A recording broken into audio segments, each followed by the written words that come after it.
ઉભા રહો ભાઈ, ઉભા રહો. ઉતાવળ શેની છે? આજે હું તમને વાત કહેવાનો છું ને, એ સાંભળ્યા પછી કદાચ તમને તમારા જૂના ટેટુ ને આખી જિંદગી અલગ નજરે જોવા લાગશે. ખાસ કરીને જો તમારા હાથ પર ભૂતકાળમાં કોઈકનું નામ લખાઈ ગયેલું હોય, કોઈ કાચો આર્ટિસ્ટ ભટકાઈ ગયો હોય અને ટેટુ બગડી ગયું હોય, ઉતાવળમાં કે સસ્તાના ચક્કરમાં કરાવેલું હોય, કોઈ લખાણ હોય અથવા કોઈ ટેટુ હોય જે આજે અરીસામાં જોઈને તમે પોતાને જ ના ગમતું હોય, તો મારી વાત લખીને રાખજો. આ વિડીયો સ્પેશિયલ તમારા માટે જ છે. કારણ કે મોટા ભાગના લોકોના મગજમાં બહુ મોટો ભ્રમ છે. લોકો શું માને છે ખબર છે કે ટેટુ કવર અપ એટલે જૂના ટેટુ ઉપર નવું ટેટુ દોરી દેવું, બસ વાર્તા પૂરી. પણ ભાઈ, જો આ ખેલ એટલો જ સહેલો હોત ને તો આખા ગુજરાતમાં ગલીએ ગલીએ દરેક બીજો માણસ ટેટુ આર્ટિસ્ટ હોત. સાચી વાત કહું, ટેટુ કવર અપમાં જૂનો ટેટુ ક્યારેય ગાયબ જ થતું નથી. હા, તમે બરાબર સાંભળ્યું, એ ક્યાંય જતું નથી, ત્યાં જ હોય છે. છતાંય લોકોની આંખો એને જોઈ શકતી નથી. આ જાદુ કેવી રીતે થાય છે, એની પાછળનું અસલી સાયન્સ શું છે, એ આજે તમારો ભાઈ ખોલવાનો છે. વિડીયો છેલ્લે સુધી જોજો, નહીતર પછતાશો.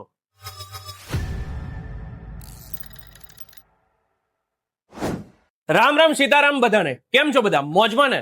હું છું તમારો દોસ્ત ઉમંગ ટેલર અને સ્વાગત છે આપ સૌનું આપણી પોતાની ચેનલ યુકે ટેટુ સ્ટુડિયો પર. અહીંયા આપણે કોઈ ગૂગલમાંથી ઉઠાવેલી કે ચોપડીની વાતો નથી કરતા. અહીંયા જે વાત થાય છે ને એ સીધી વર્ષોના અનુભવમાંથી નીકળે છે. એટલે જો આપણી ચેનલ ઉપર પહેલી વાર આવ્યા હોય તો અત્યારે જ પેલું સબસ્ક્રાઇબનું બટન દબાવી દેજો. કારણ કે અહીંયા તમને ટેટુની અસલી અને સાચી દુનિયા જોવા મળશે, કોઈ દેખાડો નહીં.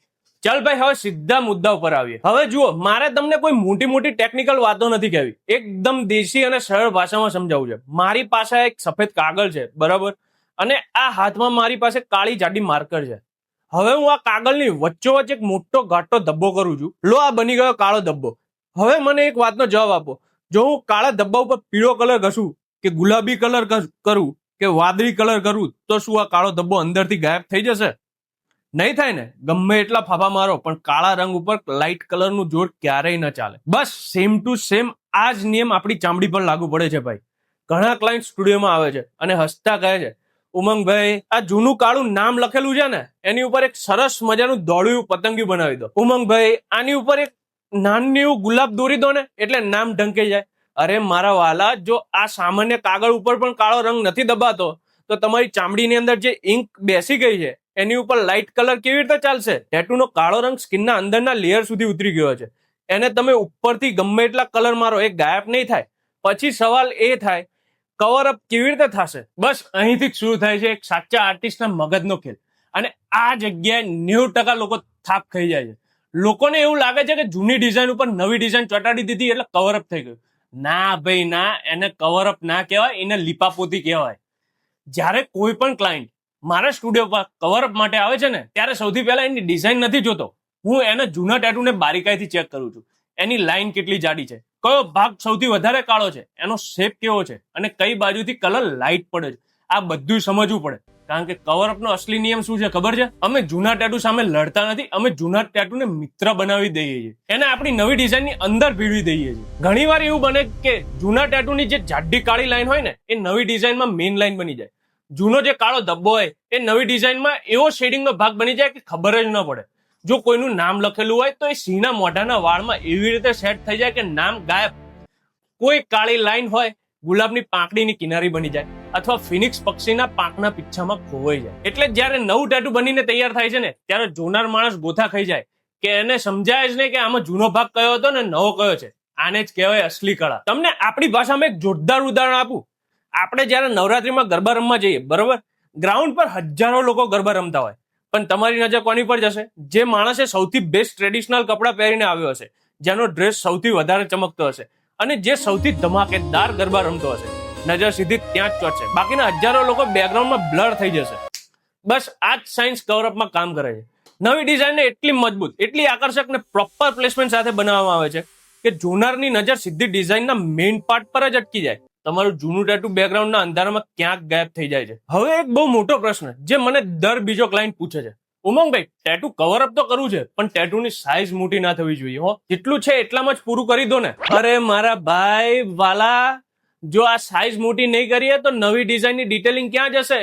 લોકોની આંખ ક્યાં ફરશે? નવી ડિઝાઇનને જૂના ટેટુને દબાવવા માટે, લોકોનું ધ્યાન ભટકાવવા માટે થોડી સ્પેસ, જગ્યા તો જોઈશે ને. એટલે દુનિયાનો કોઈ પણ સારો આર્ટિસ્ટ હશે, એ કવર અપ કરતી વખતે ટેટુની સાઇઝ સહેજ મોટી કરશે જ. અને એ આર્ટિસ્ટ પોતાના શોખ માટે નથી કરતો, એ તમારા ફાયદા માટે જ કરે છે. જેથી ભવિષ્યમાં જૂનું ટેટુ ફરીથી બહાર ના દેખાય. હવે જે વાત કરવા જઈ રહ્યો છું ને એ કદાચ થોડી કડવી લાગશે પણ સાચી છે. મોટા ભાગના લોકો ભૂલ ક્યાં કરે છે, પહેલી વાર જયારે ટેટુ કરાવવું હોય ત્યારે સસ્તાના ચક્કરમાં કોઈ પણ કલંદર પાસે જતા રહે, 200, 300 કે 1000માં ટેટુ કરાવી આવે, પછી ટેટુ બગડે, કાળો ધબ્બો બને એટલે પાછા જાગે. અને આશ્ચર્યની વાત એ છે કે કવરઅપ કરવા માટે પણ પાછા એવા જ સસ્તા ઓપ્શન શોધે છે. પરિણામ શું છે ખબર છે? જે કાળો નાનો ધબ્બો હતો ને એની ઉપર બીજો મોટો કાળો ધબ્બો બની જાય અને આખો હાથ કોલસા જેવો કાળો થઈ જાય. પછી છેલ્લા દોડતા આવે, ઉમંગભાઈ ગમે એમ કરીને હવે બચાવી લો. પણ ભાઈ હર વખતે સ્કિન બચી જાય એવું હોતું નથી. ચામડીમાં પણ એક લિમિટ હોય છે. જો અંદર એટલી બધી ઇંક ભરાઈ ગઈ હોય તો પછી અમારી પાસે પણ ઓપ્શન બહુ ઓછા બચે છે. એટલે જ કહું છું, પહેલી વાર ભૂલ થઈ ગઈ છે બરોબર, પણ કવરઅપ વખતે ક્યારે ભાવ ના જોશો, આર્ટિસ્ટનું કામ અને એનો અનુભવ જોજો. જો તમે પણ કવરઅપ કરવાનું વિચારતા હોય તો ઉમંગભાઈની 3 સોનાની સલાહ ગાંઠે બાંધી લેજો. નંબર 1, ડિઝાઇનમાં બહુ જીદ ના કરવી. કવરઅપમાં તમારી પસંદગી કરતા જૂના ટેટુની સ્થિતિ વધારે મેટર કરે છે. આર્ટિસ્ટ જે સજેસ્ટ કરે છે એ ડિઝાઇન પર ભરોસો રાખો. નંબર 2, ડાર્ક કલરથી બિલકુલ ડરવું નહીં.